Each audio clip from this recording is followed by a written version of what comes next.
नमस्कार विद्यार्थी मित्रांनो, सागर पाटील मॅथ्स आणि रिझनिंग क्लासमध्ये आपलं स्वागत आहे. तर बघा 2025 मध्ये तलाठी भरती 1700 पेक्षा जास्त जागांची भरती येण्याची शक्यता आहे. कारण की जवळजवळ 2471 च्या आसपास जागा शिल्लक आहेत. त्याच्यामुळे आपण काय केले 2023 मध्ये जी काय तलाठी भरती झाली होती, त्याचे जे काय 57 पेपर झाले होते, त्याचे आपण सिरीज चालू केले. त्याच्यामधला आज आपण 26वा पेपर बघणार आहे, की जो बघा आपला 28/8/2023 मध्ये दुसऱ्या शिफ्टमध्ये झाला होता. जर बघा डिसेंबरच्या आधी जरी भरती आली तर ते TCS मार्फत घेण्यात येईल आणि डिसेंबरच्या जर पुढे गेली जानेवारीमध्ये तर मग ती भरती आपल्या MPSC मार्फत घेण्यात येईल. ठीक आहे बघा. तर बघा त्याच्या आधी बघा आपलं जे ऍप्लिकेशन आहे Sagar Patil maths and reasoning नावाचं, त्याच्यावरती बघा कंबाईनसाठी सेपरेट बॅच अवेलेबल आहे. बॅचची फी फक्त आपली 999 रुपये असेल. सेम त्याचप्रमाणे MPSC साठी पण सेपरेट बॅच अवेलेबल आहे. त्या पण बॅचची फी फक्त आपली 999 रुपये असेल. आणि याच ऍप्लिकेशनवरती आता सरळ सेवेसाठी आपल्याला बॅचेस उपलब्ध होणार आहेत. ठीक आहे. तर बघा आता पहिला प्रश्न बघू आपण. तर बघा कोडिंग डिकोडिंग चॅप्टरचा क्वेश्चन आहे. काय दिले बघा याच्यामध्ये एका विशिष्ट तर्कानुसार CE4 हे HJ16 शी संबंधित आहे. बघा CE4 हे काय म्हटलंय HJ16 HJ16 शी संबंधित आहे. त्याच प्रकारे QS6 हे VX36 शी संबंधित आहे. बघा QS6 हे VX36 शी संबंधित आहे. त्याच तर्काचे अनुसरण केल्यास IK8 हे खालीलपैकी कशाशी संबंधित आहे. बघा IK8 हे कशाशी संबंधित आहे. बघा चला आता C आणि H मध्ये कितीचा फरक आहे बघा ABC DEFGH बघा 5 घरं पुढे गेले की काय निघते बघा इथं H निघते. बघा E पासून जे बघा EFGHIJ E पासून परत 5 घरं पुढे गेले काय निघते बघा J निघते. आणि बघा 4 चा वर्ग 16 बरोबर 6 चा वर्ग 36 निघतो. ठीक आहे बघा. आता हे तर काय परत चेक करत बसायची गरज नाही. इथं जो संबंध आहे तो संबंध असतो इथं. ठीक आहे. बघा आयच्या पुढे जर आयच्या पुढे 5 घरं मोजा HI JKLMN इथं काय निघेल बघा N निघेल. बघा केच्या परत पुढे 5 घरं बघा KLMNOP इथं काय निघेल बघा P निघेल. आणि 8 चा वर्ग झाला 64 म्हणजे NP 64. बघा NP 64 म्हणजेच ऑप्शन नंबर 4. ठीक आहे. चल पुढचा क्वेश्चन बघू. बघा सिरीज चॅप्टरवरचा क्वेश्चन आहे. काय दिले बघा याच्यामध्ये खालील मालिका तर्कदृष्ट्या पूर्ण करण्यासाठी प्रश्नचिन्हाच्या जागी येणारे पद दिलेल्या पर्यायातून निवडा. ठीक आहे बघा. काय दिसते पाहिजे तुम्हाला F च्या पुढे H बघा EF GH बघा 2 घरं पुढे गेली की H H च्या पुढे J बघा H IJ परत 2 घरं पुढे गेली की J निघते बघा J परत KLMN इथं काय निघेल बघा N निघेल. ठीक आहे N निघाला. चला परत N कुठं कुठे बघा N इथं नाही N इथं नाही. ठीक आहे. बरं आता बघा 3 आणि 3 6 6 आणि 3 9 9 आणि 3 12 12 आणि 3 15 यायला पाहिजे. बरोबर आहे का. म्हणजे बघा 15 N मध्ये 15 कुठे बघा इथे म्हणून उत्तर येते आपलं ऑप्शन नंबर 3. ठीक आहे बघा. चला पुढचा क्वेश्चन बघू आता. बघा परत सिरीज चॅप्टरचा क्वेश्चन काय दिले बघा याच्यामध्ये दिलेली मालिका तर्कदृष्ट्या पूर्ण होण्यासाठी प्रश्नचिन्हाच्या जागी दिलेल्या पर्यायांपैकी कोणता पर्याय आला पाहिजे. बघा काय निघते बघा आता बघा इथं HI परत HIJK J बरं GH बरं आता काय निघते बघा G च्या नंतर H. ठीक आहे बघा. परत HIJ बघा HGH बघा I च्या नंतर J IJ परत इकडे काय निघेल K निघेल. IJK एकाड एक संख्या घ्यायच्या IJK परत इकडे GH आणि इकडे असं. ठीक आहे बघा. K निघाला K तर बघा इथं आहे इथं आहे इथं आहे इथं नाही. चला ह्याचा विषय संपला. K निघाला बघा. चला परत 57 नंबर घेऊ आपण बघा. बरं नंबर पण बघा सगळीकडे 31 31 31 आहे. ठीक आहे. त्यामुळे नंबर काय चेक करत बसायची गरज नाही. मधला अल्फाबेट चेक करा काय निघते बघा याच्यामध्ये बघा HIJ 2 घरं पुढे गेले की बघा J निघते नाही आपल्याला एकाड एक बघायची नाही. ह्याचा संबंध इथे येईल याचा संबंध इकडे H पासून G बघा. ठीक आहे बघा G च्या पुढे या साईडला H येते बघा EF G च्या नंतर नाही H G च्या पाठीमाग काय असेल बघा बघा EFG इथं F निघेल. ठीक आहे बघा. F च्या पुढे एक घर काय झालं G EFG G च्या पुढे एक घर गेले की H पण संख्या कुठल्या घ्यायच्या एकाड एक संख्याच्या याला हे आणि इकडे हे. ठीक आहे बघा. F निघते K नंतर F कुठे निघते ऑप्शन नंबर पहिल्यामध्ये. ठीक आहे. 31 कसं आलंय बघा 57 मधून 8 गेले 49 49 मधनं 7 गेले 42 42 मधनं 6 गेले 36 36 मधनं 5 गेले 31 असं आले. ठीक आहे. चला पुढचा क्वेश्चन बघू. बघा सिलोगिझम चॅप्टरचा क्वेश्चन आहे. काय दिले बघा, दिलेले विधान आणि निष्कर्ष लक्षपूर्वक वाचा. विधानामध्ये दिलेली माहिती सामान्यपणे ज्ञात तथ्यांपेक्षा वेगळी असल्याचे आढळले तरी ती सत्य आहे असे गृहीत धरून दिलेल्या निष्कर्षापैकी कोणता दिलेल्या विधानांची तर्कसंगत आहे ती ठरवा. ठीक आहे बघा, विधाने काय म्हटलेत, सर्व टॉवेल रुमाल आहेत. बघा सर्व टॉवेल हे काय आहेत तर रुमाल आहेत. बघा परत काय दिले, काही रुमाल कपडे आहेत. बघा काही रुमाल हे काय आहेत तर कपडे आहेत. काही रुमाल कपडे आहेत. ठीक आहे, त्याला काय म्हणतो आपण स्टँडर्ड डायग्राम.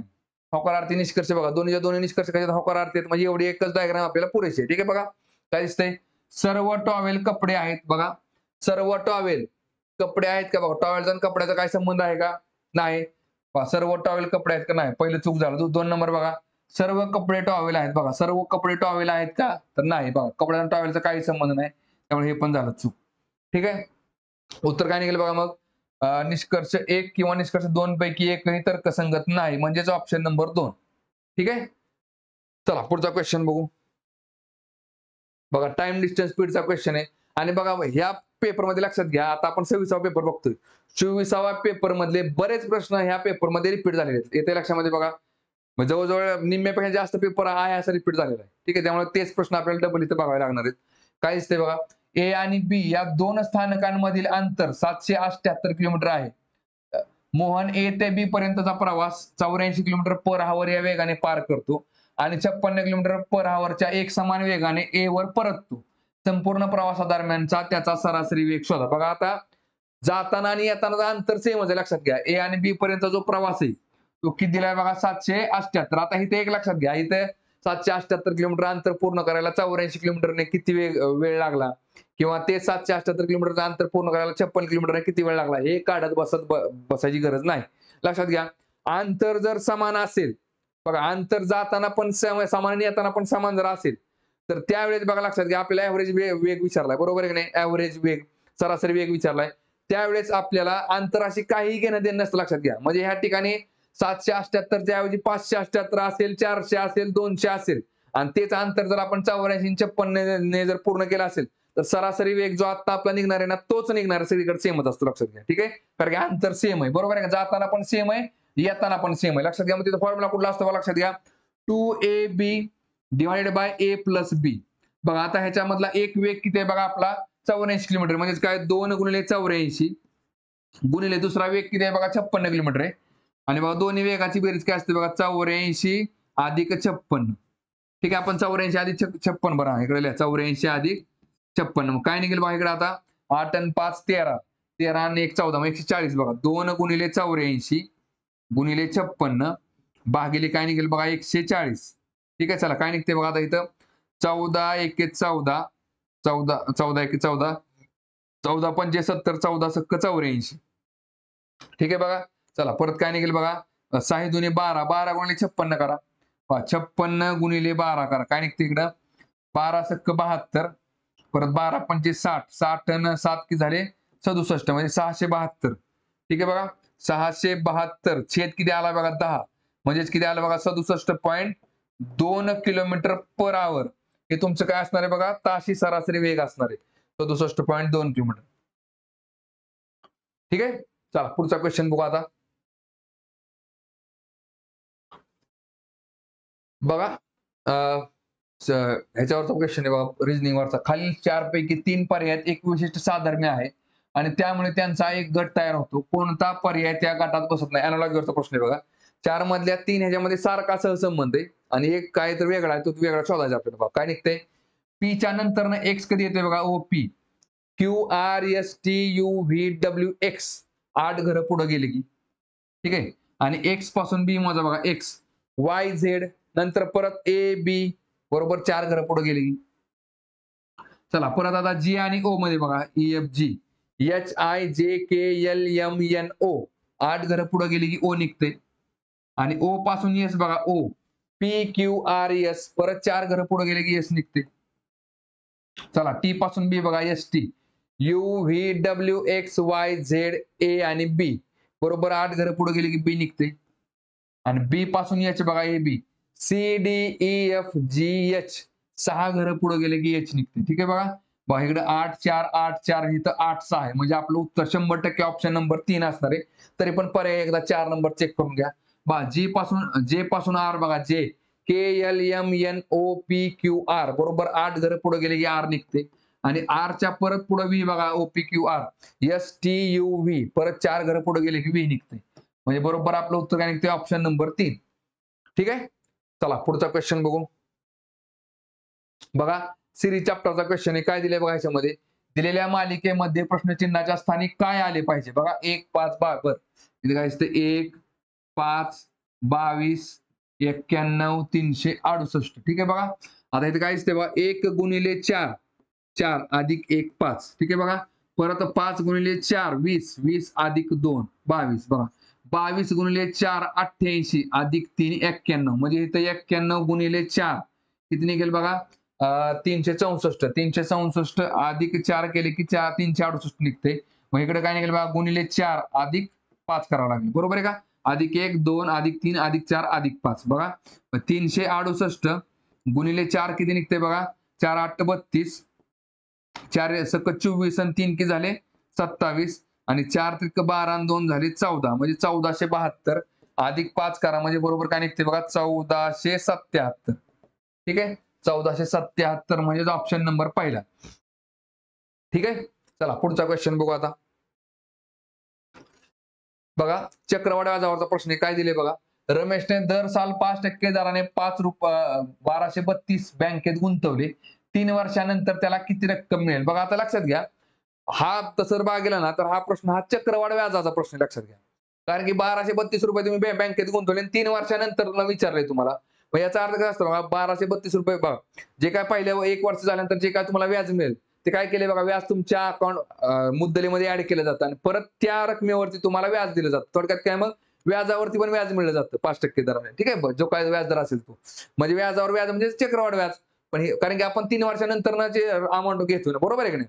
पण तसं जर दिला असतं ना तर हा प्रश्न सरळ व्याजाने सॉल्व्ह करायचा आपल्याला. ठीक आहे कारण उत्तर तसं त्यांनी दिलेले सरळ व्याजामध्ये पण प्रश्न आताच बघाल तर चक्रवाढ व्याजाचा प्रश्न. ठीक आहे बघा काय निघेल बघा सरळ व्याजाचा बघा सरळ व्याजाचा फॉर्म्युला काय असतो बघा सरळ व्याज बरोबर मुद्दल गुणिले मुदत गुणिले दर छेद 100. ठीक आहे बघा चला सरळ व्याज किती आपल्याला माहिती आहे का नाही एक्स पकडला आपण मुद्दल किती आहे बघा आपली 1232 रुपये आणि मुदत किती आहे बघा 3 वर्षाची व्याजाचा दर किती आहे बघा 5% म्हणजे 5/100. चला भाग घालवा काय निघेल बघा आता इथं बघा आता एकदा काय करू आपण बघा 5 आणि हे बघा 5 1 5 5 दुनी 10. ठीक आहे बघा आणि परत बे एक बे इकडे काय निघेल बे सख्ख 12 परत बे एक बे सख्ख 12. बघा मी असं का केलं डायरेक्ट 100 आहे असं का ठेवलं नाही कारण कसं होतं बघा एकदा कारण ही संख्या लहान करायची जर मी एकदा 5 आणि एकदा जर 2 ने भाग घालत असेल ना तर काय झालं बघा 100चा 10 वर आला पण बघा ही संख्या लहान झाली गुणाकार करायला सोपं जातं येते लक्षामध्ये. बघा मग काय निघते बघा 616 गुणिले 3 करा भागिले 10 बघा 616 गुणिले 3 भागिले 10 काय निघेल बघा आता इकडं 616 गुणिले 3 किती निघते बघा 3 सख्ख 18 3 एक 3 आणि 1 झाले 4 तर 3 सख्ख 18 म्हणजे 1848 बघा काय निघाले इकडं 1848 छेद 10 म्हणजेच किती येते बघा 184.8. ठीक आहे बघा हे झालं तुमचं सरळ व्याज आणि आपल्याला विचारलंय किती बघा तर 3 वर्षानंतर त्याला किती रक्कम मिळेल मला सांगा आता मुद्दल किती आहे आपली 1232 रुपये बरोबर आहे का. मुद्दल झाली आपली 1232 व्याज मिळाले 184.8 बघा 184.8 म्हणजे पॉईंटच्या पुढे शून्य द्या आणि बेरीज करा. ठीक आहे बघा काय निघेल बघा आता इथं बघा 0.08 आले परत 4 आणि 2 6 आले इथं डॉट देऊन टाका 8 आणि 3 11 हात चाला 1 2 3 4 आणि एकाच 1 म्हणजे 1436.8 बघा 1436 नाही 1 मिनिट काहीतरी बेरीज चुकते बघा आपली 184.8 बरोबर आहे का बरोबर आहे मग 8 ला 4 आणि 2 6 बरोबर आहे 8 आणि 3 11 येते तिकडे 8 आणि 3 11 आहेत हात चाला 1 परत 4 2 3 4 आणि 1416.8 1416.8 म्हणजेच ऑप्शन नंबर 2. ठीक आहे चला पुढचा क्वेश्चन बघू बघा बॉड मासवरचा क्वेश्चन काय दिले बघा जर अधिक आणि वजा यांची अदलाबदल केली आणि गुणिले आणि भागिले यांची अदलाबदल केली तर खालील समीकरणात प्रश्नचिन्हाच्या जागी काय येईल? बघा काय करायचे, अधिक आधील संख्या लिहून घ्या बघा. 14, 12, 103, 841 आणि 29. ठीक आहे बघा. भागाकाराच्या जागेला गुणाकारात चिन्ह टाका. परत अधिकच्या जागेला वजा चिन्ह, वजाच्या जागेला अधिकचं चिन्ह आणि गुणाकाराच्या जागेला भागाकारात चिन्ह. ठीक आहे. आता ब्रॅकेट कुठं कुठं बसेल बघा. ब्रॅकेट इथे एक बसेल आणि ब्रॅकेट इथे एक बसेल. ठीक आहे. चला काय निघते बघा. 14 गुणिले 12 किती निघते बघा. 12 चौक 48, हातचा आला 4, 12 एके 12, 12 आणि 4 झाले 16 म्हणजे 168. ठीक आहे बघा. बर वजा किती इकडे, वजा 103 अधिक इकडे काय निघेल बघा 841 भागिले 29. बघा 29चा वर्ग हा काय असतो, 841 असतो. म्हणजे काय निघेल बघा इथं 29 एक 29, 29 गुणिले 29 किती झाले 841. म्हणजेच अधिक ब्रॅकेटच्या आतमध्ये काय निघालं बघा इथं फक्त 29 निघाला. इथे लक्षामध्ये बघा. चला आता काय निघेल बघा उत्तर. चला अधिक संख्यांची बेरीज करा. 168 अधिक 29 बघा 168 अधिक 29 काय निघेल बघा इकडं 9 आणि 8 17, परत हातचा आला 1, परत 6 आणि 2 8 आणि 1 9 आणि एकाच 1 म्हणजे 197. मग 197 वजा 103 बघा काय निघेल बघा 100 मधनं 100 गेले, 97 मधनं 3 गेले, 94 राहिले. 94 म्हणजे उत्तर काय निघेल बघा इथं ऑप्शन नंबर 4 94. ठीक आहे. चला पुढचा क्वेश्चन बघू. बघा सिरीज चॅप्टरचा क्वेश्चन आहे. काय दिले बघा याच्यामध्ये, अक्षरे संख्या चिन्हे असलेल्या खालील मालिकेचा संदर्भ घ्या आणि प्रश्नाचे उत्तर द्या. मोजणी ही केवळ डावीकडून उजवीकडे करावयाची आहे. ठीक आहे बघा. येथे अशी किती चिन्हे आहेत बघा, अशी किती चिन्हे आहेत ज्याच्या ताबडतोब आधी एक संख्या, ज्याच्या ताबडतोब आधी एक संख्या आणि ताबडतोब नंतर एक अक्षर देखील असेल. ताबडतोब नंतर एक अक्षर देखील असेल. म्हणजेच काय, संख्या चिन्ह अक्षर असे आपल्याला बघायचे. बघा संख्या चिन्ह अक्षर कुठं कुठं दिसतंय बघा. संख्या बघा इथं आहे संख्या चिन्ह, बघा संख्या चिन्ह अक्षर. बघा एक मिनिट बघा कुठं निघतंय इथं बघा संख्या चिन्ह अक्षर. संख्या आहे संख्या चिन्ह अक्षर. बघा इथे एक निघतंय संख्या चिन्ह आणि अक्षर. दुसरं बघा कुठं निघतंय संख्या चिन्ह आणि अक्षर. बघा इथे एक निघतंय. बरोबर 2 ठिकाणी निघतंय. म्हणजे उत्तर काय निघालं आपला ऑप्शन नंबर पहिला 2. ठीक आहे. चला पुढचा क्वेश्चन बघू. बघा नळ टाकीवरचा प्रश्न आहे. काय दिले बघा, ए आणि बी या दोन तोट्यांनी एका मोठ्या टँकरला अनुक्रमे 60 मिनिटात आणि 40 मिनिटात भरता येते. जर बी चा वापर अर्धा वेळ केला आणि ए व बी यांचा एकत्रित वापर अर्धा वेळ केला तर रिकामा टँकर भरण्यासाठी किती मिनिटे लागतील? ठीक आहे बघा. आता ए आणि बी लिहा इकडं, ए आणि बी. ए ला टाकी भरा किती वेळ लागतोय बघा, तर एला टाकी भरायला 60 मिनिटं लागतात. ठीक आहे 60 मिनिट लागतात. बी ला टाकी भरायला किती वेळ लागतो तर 40 मिनिटं लागतात. ठीक आहे बघा वैयक्तिकरित्या एकट्याने भरली तर मला सांगा आता 60 आणि 40चा लसावी जर काढला ना तर तो 120 असतो. 120 काय बघायचं आपण, एकूण टाकीची क्षमता किती झाली बघा 120 लिटर. मला सांगा आता इथं मिनिटे दिले बरोबर आहे का. बघा आता 120 लिटरची टाकी भरायला जर 60 मिनिटं लागत असतील तर एका मिनिटामध्ये टाकी किती भरेल बघा 6 दुनी 12 म्हणजे 2 लिटर टाकी पाणी टाकेल 2 लिटर. आणि 30 बघा जर बी ही टाकी 120 लिटरची टाकी 40 मिनिटांमध्ये भरत असेल तर एका मिनिटामध्ये किती पाणी पडेल बघा तर 4 त्रिक 12 म्हणजे 3 लिटर. ठीक आहे बघा. बरं आता इथे काय केलं बघा, बी चा वापर अर्धा वेळ केला आणि ए व बी यांचा एकत्रित वापर अर्धा वेळ केला तर रिकामा टँकर भरण्यास किती मिनिटे लागतील? बघा लक्षात घ्या. बघा बीचा वापर अर्धी टाकी भरण्यासाठी दिलेला नाही. जेवढा काय तुम्हाला वेळ लागला त्यातला निम्मा वेळ बी ने घेतलेला आहे आणि निम्मा वेळ हा ए आणि बी ह्या दोघांनी मिळून एकत्र घेतलेला आहे. लक्षात येते बघा. थोडक्यात काय बघा, ए प्लस बी बघा ए प्लस बी यांनी निम्मा वेळ घेतला आणि निम्मा वेळ कोणी घेतलाय फक्त बी ने घेतलेला. मग आता मला सांगा ए आणि बी ने जर टाकी भरली, टाकीत पाणी टाकत असेल तर एका तासामध्ये किती, एका मिनिटात किती पाणी भरतील बघा 3 आणि 2 5 लिटर. म्हणजे ए आणि बी मिळून 5 लिटर पाणी भरतात आणि बी हा एकटा किती भरतोय तर बघा 3 लिटर पाणी भरतोय. ठीक आहे बघा. आता निम्मा वेळ जर घेतला असेल त्यांनी बघा लक्षात घ्या, म्हणजे 1 तास जर ए आणि बी चालला तर 1 तास बी चालेल या प्रमाणामध्ये. म्हणजे बरोबर आहे का. मग मला सांगा 5 आणि 3 8 लिटर पाणी पडेल. 2 भाग केले ना आपण बघा, टाकीचे 2 भाग झाले. यातला एक एक भाग हा ए आणि बी भरतोय आणि यातला एक भाग हा बी भरतोय. मग हा जर 1 तास चालला तर हा पण 1 तास चालेल. या दोघांनी 5 लिटर पाणी भरले तर हे बी हा एकटा 3 लिटर पाणी भरेल. म्हणजे 8 लिटर पाणी भरेल. बरोबर आहे की नाही? बघा मग मला सांगा आता इथं बघा आता इथं आपल्याला काय करायचंय? आपली टाकी क्षमता किती आहे बघा 120 लिटर टाकी. मग 120 लिटर टाकी 8 ने भाग घालवा. 8 ने जर भाग घातला आपण त्याला बघा लक्षात घ्या. 120 ला जर 8 लिटरने बघा 8 लिटर म्हणजेच काय? ह्याचा 1 तास आहे आणि ह्याचा 1 तास आहे. म्हणजे दोघांना बरोबर समान टायमिंग डिस्ट्रिब्यूट होतोय बघा लक्षात घ्या. मग काय ते 8 एके 8 आणि 15 8 20 असे. म्हणजे 15 मिनिट. 15 मिनिटं म्हणजेच काय बघा? ए आणि बी मिळून 15 मिनिटं भरतील आणि बी हा एकटा 15 मिनिटं भरेल. बरोबर काय होईल बघा? 15 त्रिक 45 सॉरी 15 5 एके झाले बघा 75 आणि बरोबर 15 त्रिक 45 बघा. बेरीज जर केली 75 आणि 85 तर बरोबर 120 लिटर भरते बघा. बरोबर आहे का? म्हणजे ए आणि बी मिळून 75 लिटर पाणी भरतील आणि बी हा एकटा 45 लिटर पाणी भरेल. पण टायमिंग किती असेल बघा ह्यांना ए आणि बी 15 मिनिटं आणि फक्त एकटा बी हा 15 मिनिटं. बरोबर? टायमिंग काय विचारले तर रिकामा टँकर बनवण्यासाठी किती मिनिटे लागतील? किती मिनिटे लागतील तर बघा हा 15 मिनिटं हा 15 मिनिटं बरोबर 30 मिनिटं वेळ लागेल. 30 मिनिटं म्हणजे ऑप्शन नंबर 2. ठीक आहे? चला पुढचा क्वेश्चन बघू. बघा सिलेबस चॅप्टरचा क्वेश्चन आहे. काय दिले बघा ह्याच्यामध्ये? दिलेली विधाने आणि निष्कर्ष लक्षपूर्वक वाचा बघा.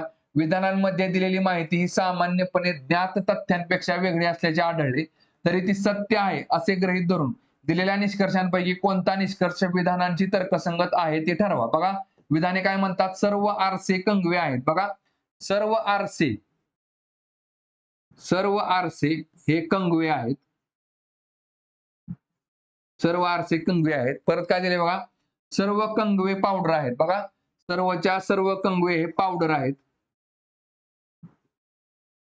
सर्व कंगवे पावडर आहेत. पुढे काय दिले बघा ह्याच्यामध्ये? सर्व पावडर क्रीम आहेत. सर्व पावडर ह्या काय आहेत तर बघा क्रीम आहेत. सर्व पावडर क्रीम आहेत. ठीक आहे बघा. बरं आता ह्याला काय म्हणतो आपण बघा? Standard diagram. आणि स्टँडर्ड डायग्राम बघा होकारार्थी निष्कर्षासाठी फक्त एवढी एकच डायग्राम पुरेशी असते. ठीक आहे बघा. आणि दोन्ही निष्कर्ष कसे आहेत बघा? आपले होकारार्थी आहेत. त्यामुळे आपल्याला दुसरे डायग्राम काढून चेक करत बसायची गरज नाही. पहिलं काय दिले बघा? काही आरसे पावडर आहेत बघा. काही आरसे पावडर आहेत का बघा? इथं तर सर्वच्या सर्व आरसे तुम्हाला काय दिसतात? पावडर दिसतात. कारण की आरसे पावडरच्या आतमध्ये आहेत. बरोबर आहे का? मग कसं असतं बघा लक्षात घ्या. तुम्ही म्हणता मग हे बरोबर आहे का बघा? एखाद्या वर्गामध्ये जर समजा 100च्या 100% विद्यार्थी जर पास असतील 100 विद्यार्थी 100 विद्यार्थी पास आहेत बघा. त्यातले आपण जर 2 विद्यार्थी रँडमली जर निवडले तर ते दोन्ही विद्यार्थी पण पास असणारे निघतात. बरोबर आहे का? त्यामुळे कसं असतं? सर्व विद्यार्थी पास असतील तर काही विद्यार्थी पास आहेत हा निष्कर्ष बरोबर असतो. त्याला आपण सबअल्टर्न म्हणतो. ठीक आहे बघा. मग इथं सर्वच्या सर्व आरसे जर पावडर असतील तर काही आरसे पण पावडर आहेत. हे काय असतं? बरोबर असतं. मग त्यामुळे पहिले काय ते बरोबर येते बघा. 2 नंबर बघा. सर्व क्रीम कंगवे आहेत. बघा सर्वच्या सर्व क्रीम या कंगवे आहेत का नाही बघा. क्रीम मधला काही भाग एवढा जो सर्कल आहे ना तोच भाग फक्त काय कंगवे आहेत. क्रीमचा हा भाग कंगवा आहे का तर नाही. त्याच्यामुळे सर्व क्रीम कंगवे आहेत हे काय ते चुकते. मग निष्कर्ष काय निघेल बघा? की बघा केवळ निष्कर्ष बघा फक्त निष्कर्ष एक तर्कसंगत आहे म्हणजेच ऑप्शन नंबर 4 निघेल. ठीक आहे. चला पुढचा क्वेश्चन बघू. बघा टाइम अँड वर्क वरचा क्वेश्चन आहे. काय दिले बघा याच्यामध्ये? पी हा क्यू पेक्षा 30% अधिक कार्यक्षम आहे. बघा आता पी आणि क्यू लिहायचं. पी आणि क्यू लिहिले आपण. ठीक आहे बघा. बघा आता इथं तुम्हाला काय दिले बघा? पी हा क्यू पेक्षा कोणाला दिले बघा? क्यू ला. बरोबर आहे. मग क्यू काय पकडायचा आपण? 100 पकडायचा. बघा क्यू हा 100 रुपये जर काम करत असेल ना तर पी हा क्यू पेक्षा 30% अधिक कार्यक्षम आहे. म्हणजे बघा 100 पेक्षा 30 ने जास्त म्हणजे की झाले 130 रुपये. म्हणजे ह्याला जर 100 रुपये पेमेंट असेल ना तर ह्याला 130 रुपये पेमेंट आहे. कोणाला? पी ला. पुढे काय दिले बघा? त्यांनी मिळून काम केल्यास एकट्या पी कडून 23 दिवसामध्ये पूर्ण होऊ शकणाऱ्या कामासाठी त्यांना किती वेळ लागेल बघा? पी ने जर एकट्याने काम केलं तर 23 दिवसामध्ये काम संपून जाते. मग तेच काम करायला दोघांना मिळून किती वेळ लागेल? बघा आता पीचं पेमेंट किती आहे बघा? 130 रुपये. 130 रुपयाने पी काय करतोय बघा? 23 दिवसामध्ये काम संपवतोय. बरोबर आहे का? बरं आता हेच काम हे एकूण काम झालं. एकूण काम पूर्ण करायला काय म्हटले बघा? दोघांना किती दिवस लागतील? दोघांचं मिळून पेमेंट किती आहे बघा? 130 रुपये आणि 100 रुपये म्हणजे 230 रुपये. बरोबर आहे का? 230 रुपयाचं काम दोघ जण करतात एकत्र. 230 रुपयाने जर करायचं म्हटलं तर किती दिवसात संपेल बघा? काय निघेल इकडे? 0ला 0 कॅन्सल, 23ला 23 कॅन्सल. काय निघालं बघा? 13. मग 13 दिवसामध्ये काम दोघं मिळून पूर्ण करतील. 13 म्हणजे ऑप्शन नंबर 3. ठीक आहे. चला पुढचा क्वेश्चन बघू. बघा काय दिले बघा प्रश्नामध्ये? श्रीमती खन्ना यांनी एका किराणा दुकानातून 10 किलो 400 ग्रॅम तांदूळ, 15 किलो 500 ग्रॅम गहू आणि 4 किलो 600 ग्रॅम साखर खरेदी केली. तिने खरेदी केलेल्या वस्तूंचे एकूण वजन शोधा. बघा आता काय निघते तुम्हाला इकडं? 15 किलो आणि 500 ग्रॅम, थांबा 1 मिनिट, 10 किलो आणि 400 ग्रॅम, परत 15 किलो आणि 500 ग्रॅम, परत 4 किलो आणि 600 ग्रॅम. ठीक आहे बघा. आणि ह्याची बेरीज विचारली तुम्हाला. बेरीज काय आहे बरं, आता एक लक्षात घ्या. 1 किलोग्रॅम म्हणजे किती असतं बघा, इकडं 1000 ग्रॅम असतो. ठीक आहे बघा. 1000 ग्रॅम म्हणजे डायरेक्ट बघा आपण इथं 10 पॉईंट बघा, दशाच्या अपूर्णांकाच्या पुढे किती 3 घर आहेत, बरोबर आहे का? आता मला सांगा, 1000 ग्रॅमचं जर 1 किलोग्रॅम मध्ये करायचं असेल, आपण काय करतो, 3 शून्य कमी करतो, 1 2 3 आणि 1 डॉट देऊन टाकतो इथं, बरोबर आहे का? हे 3 शून्य आपण कमी केले आणि तो डॉट देऊन टाकला, म्हणजे थोडक्यात काय 3 घर अलीकडे आलो. बघा इथं काय दिसतंय बघा तुम्हाला, हे 400 ग्रॅम आहे. याचा अर्थ काय आहे, तर ते 0.4 ग्रॅम आहे, किलोग्रॅम आहे, 10.4 किलोग्रॅम आहे थोडक्यात. येतं लक्षामध्ये. बरं बेरीज करा, काय निघते बघा इकडं, 0 0 बघा, 6 आणि 4 10 आणि 5 15, इथं हातचा आला 1 बघा, 5 आणि 4 9 आणि 1 10, हातचा आला 1 1 2 3, इथं 30.500 म्हणजे 30 किलोग्रॅम 500 ग्रॅम. 30 किलोग्रॅम 500 ग्रॅम म्हणजे ऑप्शन नंबर पहिला. ठीक आहे. चला पुढचा क्वेश्चन बघू. बघा सिरीज चॅप्टरचा क्वेश्चन आहे, काय दिले बघा याच्यामध्ये, खालील मालिका तर्कदृष्ट्या पूर्ण करण्यासाठी प्रश्नचिन्हाच्या जागी येणारे पद दिलेल्या पर्यायातून निवडा. बघा यमच्या नंतर ना बघा एल एल के के, बरं आता पी, बरं यमच्या नंतर ना इथं काय दिसतंय बघा, ओ दिसतोय, बरोबर आहे का? यमच्या नंतर ओ कधी एम एन ओ, 2 घरं पुढे गेली ओ निघतोय. ओच्या पुढे बघा ओ पी क्यू आर, 3 घरं पुढे गेली की आर निघते.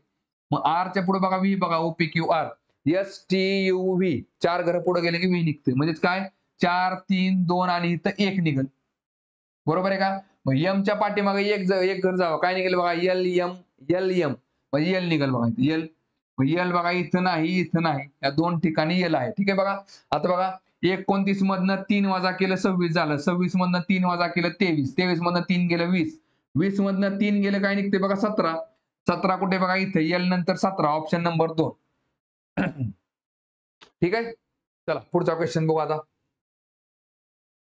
बघा अॅनोलॉजीवरचा प्रश्न काय दिले बघा याच्यामध्ये, दिलेल्या अक्षर इथं काय असते, अक्षर समांच्या जोडीमध्ये असलेल्या संबंधांप्रमाणे समान संबंध दर्शवणारा अक्षर समूह दिलेल्या पर्यायातून निवडा. ठीक आहे बघा, अक्षर सम दिलेल्या पर्यायातून निवडा. बरं आता इथे काय असते बघा, एफ पासून के बघा, E F G H I J K, 5 घरं पुढे गेले की के निघते. चला जे पासून ओ बघा, जे के एल एम एन ओ, बरोबर परत 5 घरं पुढे गेले की ओ निघते. आणि आय पासून एन बघा, H I J K L M N, बरोबर 5 घरं पुढे गेले की परत एन निघते. म्हणजे 5 5 च्या पुढचा अल्फाबेट घेतले आपण. बघा इथं जे संबंध आहे तोच संबंध इथं असतो, त्यामुळे इथं परत काय डबल चेक करत बसायची गरज नाही. आता इथं चेक करा बघा, एसच्या पुढे वाय किती क्रमांक, S O P Q R S T U V W X Y, Y हा 6 घरं पुढे, त्याच्यामुळे पहिला विषय संपला. बघा डी पासून जे बघा, A B C D E F G H I J, J परत 6 घरं पुढे गेले गे, त्यामुळे दुसऱ्याचा विषय संपला. बघा तिसऱ्याचा बघा, जे पासून पी बघा, जे H I J K L M N O P, परत बरोबर परत पी हा 6 घरं पुढे गेले, त्यामुळे ह्याचा विषय संपला. बघा डब्ल्यू पासून बी बघा, डब्ल्यू एक्स वाय झेड नंतर ए आणि नंतर बी, म्हणजे बरोबर 5 घरं पुढे गेले की बी निघते. बघा जी जी पासून एल बघा, F G H I J K L, बरोबर 5 घरं पुढे गेले की एल निघते. आणि एल पासून क्यू बघा, L M N O P Q, बरोबर 5 घरं पुढे गेले की क्यू निघते. म्हणजे बघा 5 5 म्हणजे बरोबर ऑप्शन नंबर 4 निघते. ठीक आहे. चला पुढचा क्वेश्चन बघू आता. बघा प्रॉफिट लॉसचा क्वेश्चन आहे, काय दिले बघा, एका व्यापाऱ्याने वस्तूची किंमत त्याच्या मूळ किमतीच्या 1.25 पटीने चिन्हांकित केली. म्हणजेच काय बघा, खरेदी किंमत आणि काय दिले, छापील किंमत दिलेली, छापील किमतीच्या 1.25 पटीने चिन्हांकित केली, सॉरी खरेदी किमतीच्या. कसं असतं लक्षात घ्या, खरेदी किंमत बघा, खरेदी किंमत आणि इकडे काय दिले बघा तुम्हाला, छापील किंमत. ठीक आहे बघा, खरेदी किंमत आणि छापील किंमत पूर्ण लिहा आपण इकडं,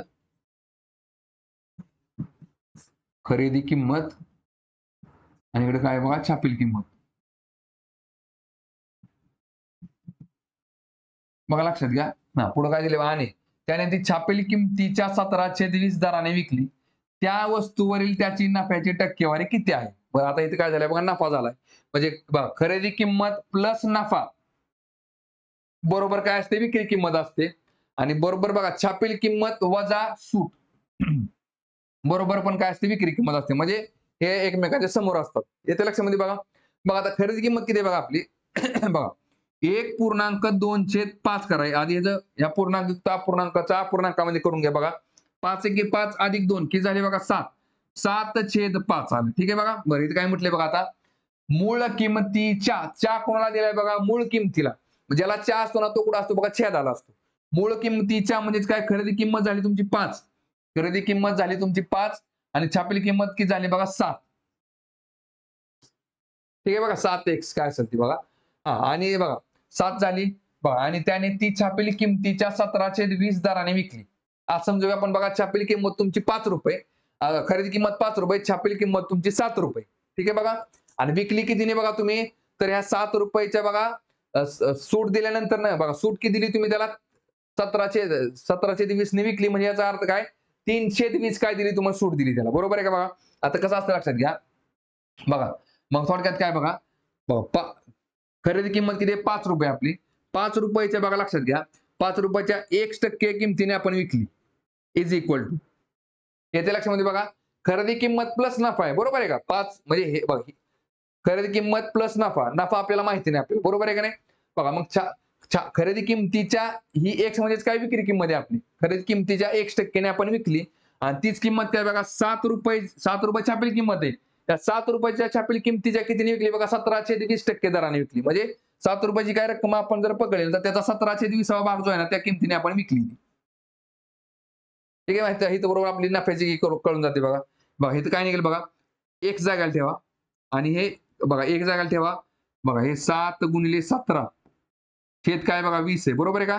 मग हे 5/100 आहे ना ते बरोबर त्या पलीकडे गेले काय बघा अंशाचा 5 छेदाला जाईल आणि छेदाचा 100 कुठे येईल बघा अंशाला येईल आणि आता भाग घालवा काय निघेल बघा इथं आता चला 20 एके 20 20 5 100 परत 5 ला 5 कॅन्सल बघा 7 गुणिले 17 किती येते बघा 17 7 19 अशी म्हणजे बघा 119% येते. बरोबर आहे का.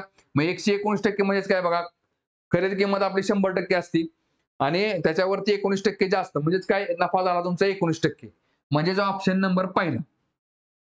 ठीक आहे बघा खरेदी किमतीचे 119% 119% ने आपण विकली म्हणजे नफा झाला 19%. ठीक आहे. चला पुढचा क्वेश्चन बघू. बघा बॉड मासचा क्वेश्चन आहे काय दिले बघा ह्याच्यामध्ये बघा. आता इथं स्टेप बाय स्टेप जाऊ आपण बघा. 18 वजा बघा हे 18 वजा इथं 18 वजा बघा आता ह्या ब्रॅकेटच्या आतमध्ये काय 18 वजा 18 काय निघेल 0 निघेल वजा इकडे 18. ठीक आहे बघा. चला आता इथं बघा आता आता हे आधी आपण हे सोडवलं आता हे पूर्ण सॉल्व्ह करायचं बरं का. चला काय निघते बघा इथं आता चला 18 वजा ठीक आहे बघा. आता ह्याच्या आतमध्ये काय निघेल बघा 18 बघा ह्याचा विषय संपला 18 वजा 18 काय झाले 0 झाले. ठीक आहे बघा. बघा इथं वजा वजा अधिक करायचं नाही का कारण की हे काय 18 वजा 0 वजा 18 असा त्याचा अर्थ आहे. ठीक आहे बरं कारण इथं काय हे नाही काय म्हणजे गुणाकारात चिन्ह नाही मध्ये म्हणजे वजा वजा वजा वजा वजा प्लस होण्यासाठी. ठीक आहे बघा. चला आता काय निघते बघा इथं आता हे सॉल्व्ह करा काय निघेल बघा 18 वजा बघा हे 18 वजा 0 किती झाले 18 झाले म्हणजे 18 वजा 18 बरोबर काय निघते 0 निघते. 0 म्हणजेच काय ते आपलं उत्तर ऑप्शन नंबर 3. ठीक आहे. चला पुढचा क्वेश्चन बघू आता. बघा रेल्वे चॅप्टरचा क्वेश्चन आहे काय दिले बघा एक ट्रेन उत्तरेकडून दक्षिण दिशेकडे जात आहे. ती त्याच दिशेने 2 किलोमीटर पर आवर आणि 4 किलोमीटर पर आवर या वेगाने चालत असलेल्या राज आणि मधुर यांना अनुक्रमे 9 सेकंदात आणि 10 सेकंदात ओलांडते. जर ट्रेनची लांबी x मीटर असेल तर x चे मूल्य शोधा. बघा आता हा प्रॉपर ट्रेन चॅप्टरचा क्वेश्चन आहे. त्याच्यामध्ये तुम्हाला ट्रेनची लांबी विचारली पण लक्षात घ्या तुम्हाला ट्रेनचा वेग माहित नाही. इथे लक्षामध्ये आपल्याला काय करावं लागेल आधी ट्रेनचा वेग आपल्याला काढून घ्यावा लागेल आणि बघा लक्षात घ्या राज आणि मधुर रेल्वे ज्या दिशेने चालली ना त्याच दिशेने ते प्रवास करतात बघा ते त्याच दिशेने चालले. बरोबर आहे का.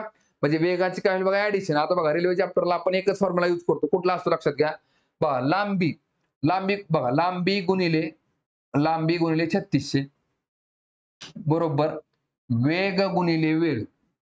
ठीक आहे फक्त ह्याच्यामध्ये एकच गोष्ट करायची लांबी आपण मीटर मध्ये घेतो. बरोबर आहे का. लांबी मीटर मध्ये घेतल्यामुळं आपला वेग जो आहे ना तो पण मीटर मध्येच घ्यायचा आणि वेळ आपला कसा घ्यायचा सेकंदामध्ये घ्यायचा का कारण की बघा आपलं युनिट कसं असतं बघा kilometre per hour metre per second. Metre असेल तर सेकंद घ्यावं लागतं. ठीक आहे बघा आता मला सांगा रेल्वेची लांबी आपल्याला माहिती आहे का रेल्वे लांबी माहिती नाही. ठीक आहे बरोबर आहे का. बघा रेल्वेची लांबी किती झाली. बरं आता रेल्वे बघा, रेल्वे ज्या वेळेस एखाद्या माणसाला, एखाद्या खांबाला किंवा एखाद्या झाडाला पार करते, त्यावेळेस ती रेल्वे स्वतःची लांबी पार करत असते. ठीक आहे. मग रेल्वे आता काय करते बघा, राजला किंवा मधुरला जर पार करत असेल ना, तर ती स्वतःची लांबी पार करते. मग स्वतःची लांबी पार करायला तिला तेवढा वेळ लागलाय. रेल्वेची लांबी झाली x मीटर गुणिले 3600 बरोबर. रेल्वेचा वेग किती बघा. बरं आता एक लक्षात घ्या, वेग कुठला पकडायचा असतो बघा, लक्षात घ्या. जर बघा रेल्वे आणि माणूस जर एका दिशेने जात असतील तर वेगाची काय होते, वजाबाकी होते. जर एकमेकांच्या दिशेने येत असेल तर वेगाची काय होते, ऍडिशन होते. लक्षात घ्या. ठीक आहे. बघा आता रेल्वे बघा, रेल्वेचा वेग किती आहे आपल्याला माहित नाही, आपण वाय पकडला. वाय वजा बघा, आता सुरुवातीला काय केलं आपण, राजला किती, राजचा वेग किती, 2 किलोमीटर पर आवर आहे.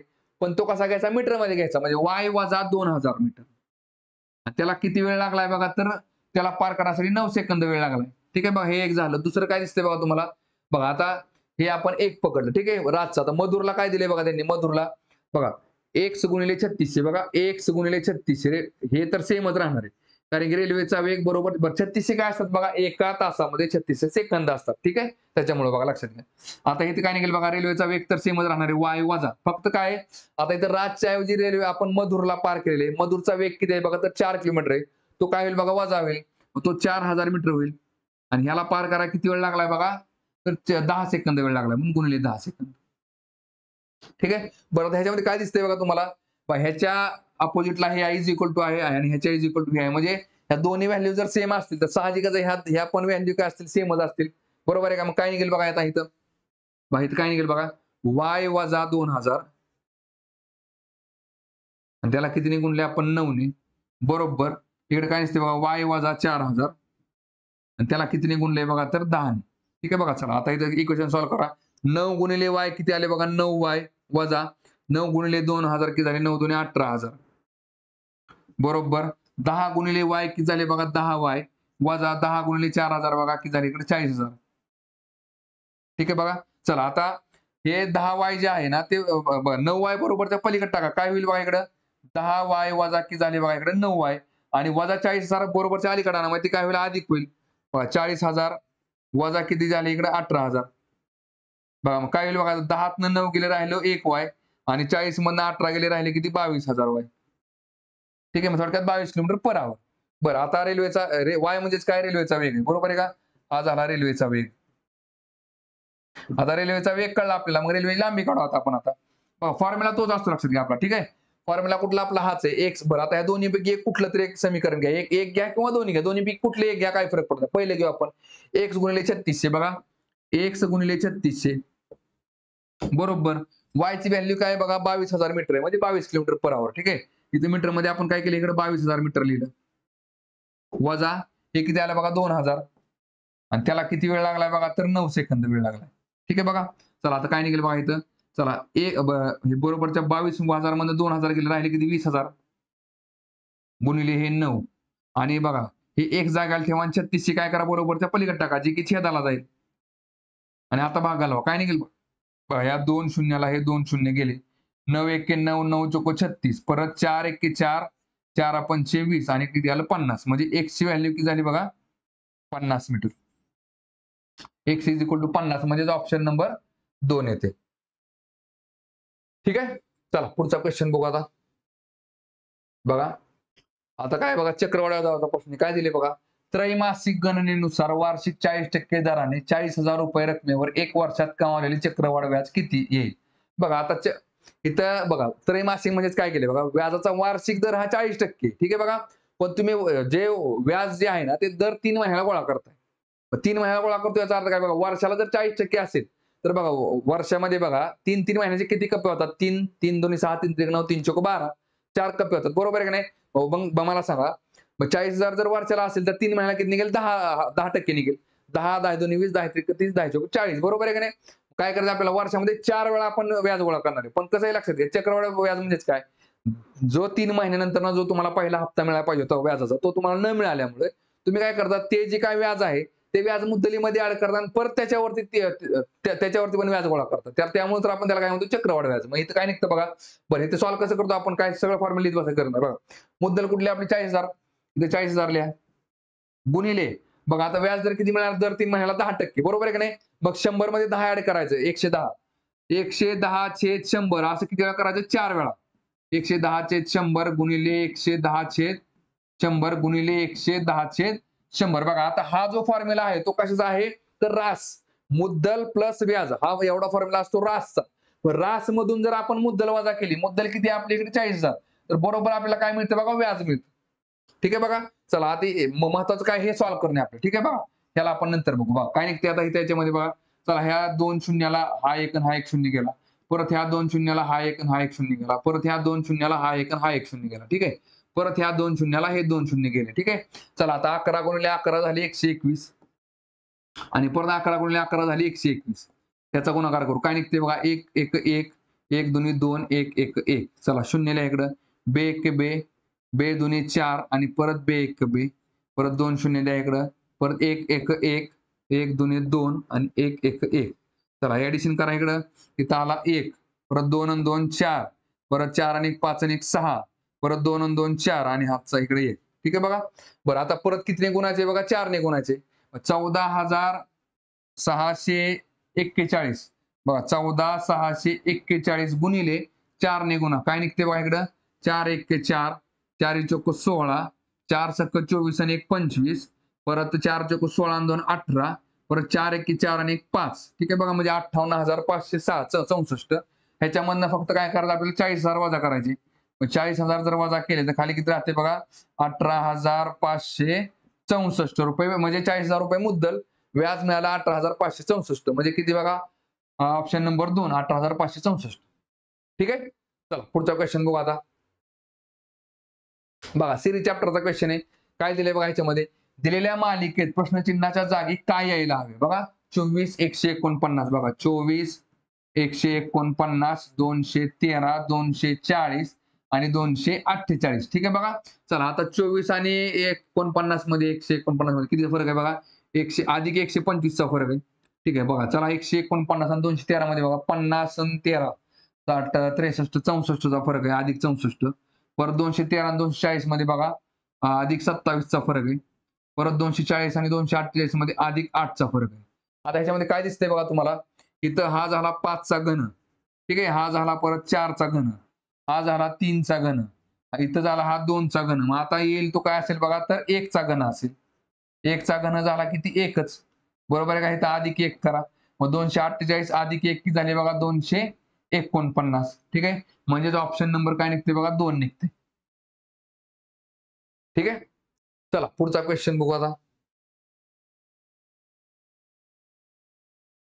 बघा काय दिले बघा प्रश्नामध्ये? अक्षरगटांच्या खालील 4 जोड्यांपैकी 3 जोड्या एका विशिष्ट तऱ्हेने समान आहेत आणि त्यामुळे त्यांचा एक गट तयार होतो. त्या गटात न बसणारी अक्षरगट जोडी निवडा.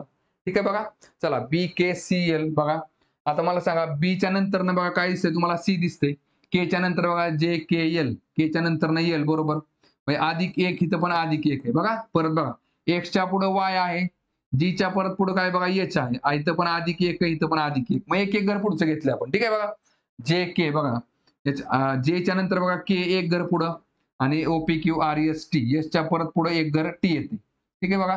झेडच्या नंतर नाही तर A पाहिजे होतं आणि आयच्या पुढे HIJ इथं J पाहिजे होतं AJ.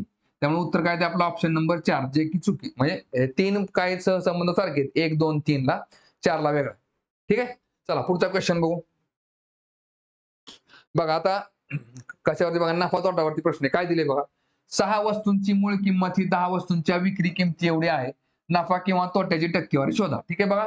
आता लक्षात घ्या 6 वस्तू बघा. आता इथं खरेदी किंमत बघा. खरेदी किंमत पकडू आधी आपण. खरेदी किंमत 6 वस्तूंची आणि खरेदी किंमत 10 वस्तूंची. बघा लक्षात घ्या आपण नफा आणि तोटा कधी सांगू शकतो बघा? म्हणजे समजा एक वस्तू आपण खरेदी केली आणि तीच एक वस्तू आपण विकली. म्हणजे खरेदी केलेल्या वस्तूंची संख्या आणि विक्री केलेल्या वस्तूंची संख्या जर सारखी असेल तर नफा किती झाला आणि तोटा किती झाला आपण टक्केवारीमध्ये सांगू शकतो. बरोबर आहे का नाही? म्हणजे बघा 10 वस्तू खरेदी केल्या आणि 10 वस्तू विकल्या तर बरोबर आपल्याला नफा तोटा सांगायचो. मग 10 वस्तू खरेदी केल्या आणि 8 वस्तू विकल्या तर मग आपल्याला काय करावं लागतं? खरेदी केलेल्या वस्तू विक्री केलेल्या वस्तूंची संख्या समान करावी लागते. ठीक आहे बघा. काय निघेल बघा आता इथं? मला सांगा आता एका वस्तूची आपण खरेदी किंमत 1 रुपये पकडू बाबा. एक वस्तू आपण 1 रुपयाला विकत घेतली. 6 वस्तूंची किंमत किती झाली बघा? 6 रुपये. ठीक आहे बघा. 6 वस्तूंची किंमत झाली 6 रुपये आणि 10 वस्तूंची पण किंमत किती झाली मग 10 रुपये. ही झाली खरेदी किंमत. ठीक आहे बघा. आता विक्री किंमत बघू आपण इकडे बघा. विक्री किंमत. विक्री किंमत बघा इथं काय दिलंय बघा त्यांनी 6 वस्तूंची मूळ किंमत काढली आपण 6 वस्तूंची मूळ किंमत काढली आपण इकडं आणि काय दिले बघा 10 वस्तूंच्या विक्री किमती एवढी आहे ठीक आहे बघा मला सांगा आता इथं 10 वस्तूंची 10 वस्तूंची विक्री किंमत किती दिली बघा तर 6 वस्तूंच्या खरेदी किमती एवढी म्हणजे 6 रुपये दिली येते लक्षामध्ये बघा बघा 6 वस्तूंची खरेदी किंमत 6 वस्तूंची खरेदी किंमत झाली 6 रुपये पण तीच काय आहे 10 वस्तूंच्या विक्री किमती एवढी आहे म्हणजे 10 वस्तू आपण 6 रुपयालाच विकलेले आहेत ठीक आहे बघा बरं आता आपण काय केलं 6 वस्तूला 6 रुपये तर 10 वस्तूला 10 रुपये पकडले आता आपल्याला काय कळलं बघा वस्तू सेम झाल्या 10 वस्तू 10 रुपये आणि इकडे काय झाले 6 रुपये मला सांगा 10 वस्तू आपण खरेदी केल्या 10 रुपयाला आणि त्याच 10 वस्तू विकल्या आपण 6 रुपयाला बरोबर आहे का म्हणजे 10 रुपये खरेदी 6 रुपये विक्री म्हणजे 4 रुपयाचा तोटा झाला परत नफा आणि तोटा आपण कसा काढतो तर खरेदी किमतीवर काढतो खरेदी किंमत किती आपली 10 रुपये आणि तोटा किती झालाय बघा तर 4 रुपये तर तो टक्केवारीमध्ये किती असेल मग बघा ह्या शून्याला शून्य कॅन्सल 4 10 40% 40% काय झाला तुम्हाला तोटा झाला 40% तोटा म्हणजे ऑप्शन नंबर 3 ठीक आहे चला पुढचा क्वेश्चन बघू बघा क्वाड्रॅटिक इक्वेशनचा क्वेश्चन आहे काय दिलंय बघा याच्यामध्ये आता बघा 72 गुणिले 72 गुणिले 72 म्हणजे बरं आता इथे काय करू आपण ए ची व्हॅल्यू पकडली आपण 0.72 बघा ए ची व्हॅल्यू आपण काय पकडली इकडं 0.72 आणि बी ची व्हॅल्यू किती पकडली आपण इकडं 0.41 मग तुम्हाला ह्याच्यात काय दिसतंय बघा 3 वेळा आले बरोबर आहे का थोडक्यात काय ए क्यूब वजा काय दिसतंय बघा तुम्हाला बी क्यूब दिसते बरोबर आहे का छेद आता बघा हे तर काय दिसतंय तुम्हाला हा ए आहे परत हा ए बी आणि इकडं बी बी ठीक आहे इकडे काय ए इकडं बी बी बी म्हणजे ए क्यूब मायनस बी क्यूब घेतला आपण चला खाली काय दिसतंय बघा तुम्हाला ए गुणिले ए म्हणजेच ए स्क्वेअर चला परत अधिक ए गुणिले बी म्हणजे ए बी अधिक काय दिसतंय तुम्हाला ए बी परत पुढे काय दिसतंय बघा अधिक बी स्क्वेअर ठीक आहे बघा चला आता इथे काय दिसतंय बघा लक्षात घ्या ए क्यूब मायनस बी क्यूबचा फॉर्म्युला काय असतो लक्षात घ्या ए मायनस बी बघा ए मायनस बी आणि पुढे काय येते बघा लक्षात घ्या A square plus A B plus B square आणि छेद काय निघते बघा इकडे आता हे आहे असं बघा A square plus A B plus B square ठीक आहे बघा आता ह्या दोन्ही संख्या काय सारख्या दिसतात त्यामुळे ह्याला हे काय होईल कॅन्सल होऊन जाईल राहिले काय फक्त ए मायनस बी आता ए मायनस बी म्हणजेच काय बघा लक्षात घ्या बघा ए मायनस बी राहिलं ठीक आहे मग काय निघेल इकडे आता ए ची व्हॅल्यू किती आपली 0.72 वजा बी ची व्हॅल्यू किती आहे 0.39 वजा बाकी किती निघेल बघा 12तनं 9 गेले 3 राहिले परत 6तनं 3 गेले 3 राहिले 0.33 निघते 0.33 म्हणजे ऑप्शन नंबर 3 ठीक आहे चला पुढचा क्वेश्चन बघू बघा टाइम डिस्टन्स स्पीडचा क्वेश्चन आहे काय दिले बघा एक कार 2.1 चे 4 तासात 76 मैल पर तास वेगाने एक ठराविक अंतर पार करते आणि दुसरे अंतर 1.3 चे 4 तासात 56 मैल पर तास या वेगाने पार करते कारने पार केलेले एकूण अंतर मैलांमध्ये शोधा बघा आता मला सांगा तास किती दिले तुम्हाला 2.1 चे 4 म्हणजे किती झाले बघा 2.1 चे 4 चा आधी बघा हे झालं पूर्णांक अपूर्णांकामध्ये याचा अपूर्णांकामध्ये करून घ्या काय निघेल बघा मग काय निघते इकडं 4 2 8 8 आणि 1 9 म्हणजे 9/4 हे झालं अपूर्णांकामध्ये आणि जर अपूर्णांकामध्ये घेतलं तर काय निघते बघा 9 ला जर 4 ने भाग घातला 4 2 8 1 9 4 2 8 आणि 2 10 4 5 20 किंवा 1/4 म्हणजे 0.25 असतो डायरेक्ट 2.25 दिले तर चालतं ह्याला काय म्हणतो आपण पूर्णांक अपूर्णांक ह्याला म्हणतो अपूर्णांक ह्याला म्हणतो दशांश अपूर्णांक ठीक आहे परत काय दिसते बघा तुम्हाला 1.3 चे 4 तास म्हणजेच बघा किती 4 1 4 अधिक 3 7/4 तास म्हणजेच काय निघेल बघा इकडं